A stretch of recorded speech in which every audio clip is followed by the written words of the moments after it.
Hi, I'm Sheila Heelan and welcome to Happiness Series.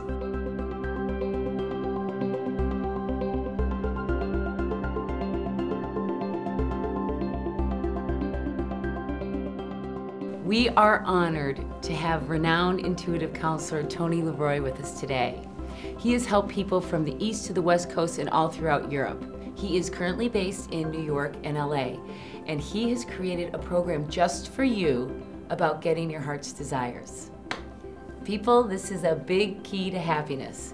Tony, thank you so much for being here today. Thank you for having me, Sheila. We're very excited.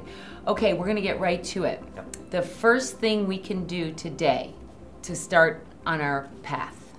The first thing that I think is really important for everyone to really understand is that one of the major obstacles of getting what you desire and really connecting to your heart is acceptance.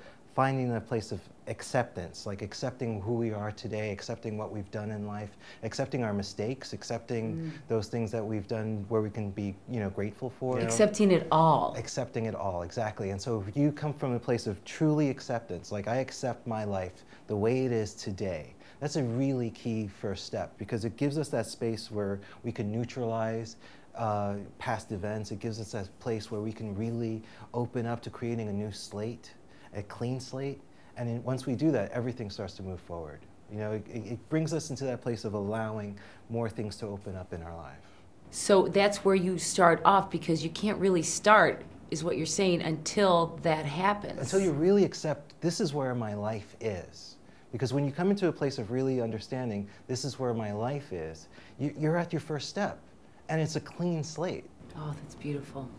Okay, our second step is getting clear about your desires. So many of us think we know what we want, and we forget to kind of like either make a list or even talk to people and just get clear about those things that we desire. Because once we get clear about the desire, then we're able to kind of like set roots and kind of like sow those seeds to allow those desires to be brought into our lives. Yeah, because I know I've said, I don't know how many times, oh, I would love for that to happen, or I want that.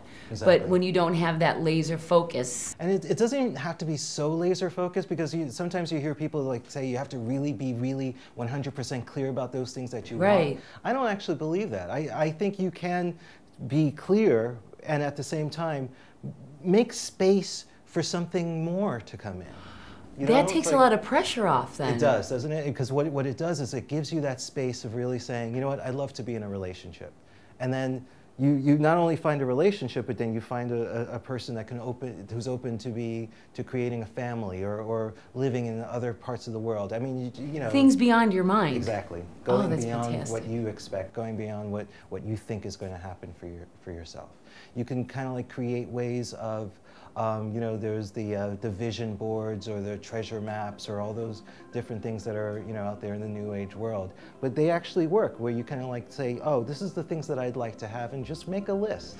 And it's not, is it something that you have to like, you just have to have it around you? It's not like it has to take up so much of your time to spend on your vision board or your list. It just kind of needs to be around you, or? I like it to be around for a moment. And then I like to also just kind of like put it away, because you already know what it is. Yeah, you already know what it is. You know what I mean? Otherwise, you're going to put a lot of pressure on yourself to keep looking at it and why hasn't happened and why hasn't it showed up yesterday and I need to have it now and oh, what happened? Like the universe isn't listening to me and all that kind of stuff. That really makes sense because then it defeats kind of the purpose of the whole thing. It creates anxiety. Yes. And so like when we come from a place of anxiety, we're in a place where we're not really trusting what we desire. We're not in a place where we trust that we can even bring those things forward in our life. Oh my gosh, I've had that. I've had that anxiety, thinking I'm doing something wrong, Yeah, I think we all have. And part of it is really just not trusting that we're already there. It's already happened. Those things are already in your life. All you have to do is just make room for it. And getting clear about what your desires are is a way of kind of like making space for what's already there to show up.